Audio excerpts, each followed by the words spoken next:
Hey all, Will Healy here, and I'm on my way to Michigan to visit with some manufacturers and talk about how sensors, networks, and RFID technologies are helping innovate the way that they manufacture products. And I'm really looking forward to these conversations, and I'm hoping to be able to share some of it with you in the future.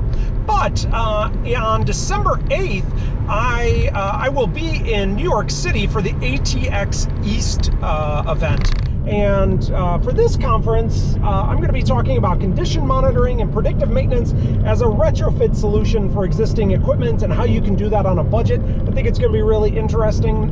And I'm also going to be moderating a panel with a few other people on Industry 4.0, but focusing on the people part of Industry 4.0. And I think this is really interesting, and how in smart manufacturing, we really need to be thinking about the people. And some people call that Industry 5.0. What I like about it is I've been talking a lot about the 3 P's of the smart factory.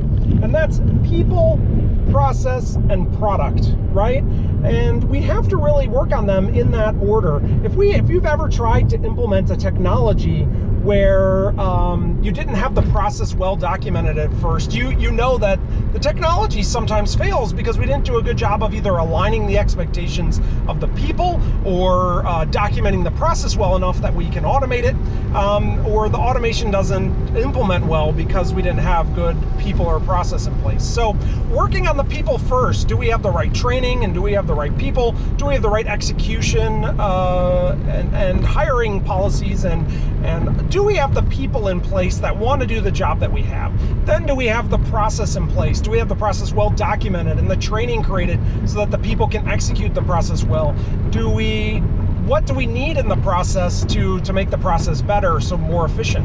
And then we can look at technologies, we can look at the product part of it, and we can look at technologies and how technologies will improve the process or make the lives of the workers better, or make the job of the workers easier, eliminating those dull, dirty, dangerous pieces of the job, and to engage the workers better. So people, process, and product in that order. When we work on those technologies for the smart factory that way, we're much more successful. So until next time, ask yourself, what will I automate next?